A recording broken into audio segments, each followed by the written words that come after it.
This week I am testing the brand new 8-seater Nissan Pathfinder with my family, and these are my top 3 family-friendly Baby Drive features. Don't forget to like and subscribe and follow us on our socials.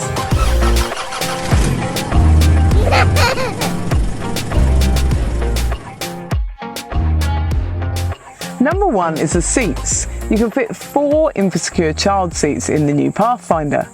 And there are 5 Isofix across this second row, which means you've got a flexibility of where you position your Isofix child seats. Number 2 is the boot of the new Pathfinder. It has got fantastic storage underneath the floor, and also you can fit a twin pram in here without removing the wheels, even when you're using all 3 rows of seats. Number 3 is there are aircon vents in the ceiling for both rear rows of passengers, which is fantastic for keeping everyone nice and cool while you're driving along. Parents can also control the climate on the front dashboard for those rear passengers too. I have loved driving the Pathfinder with my family this week. To see the full review, go to BabyDrive.com.au.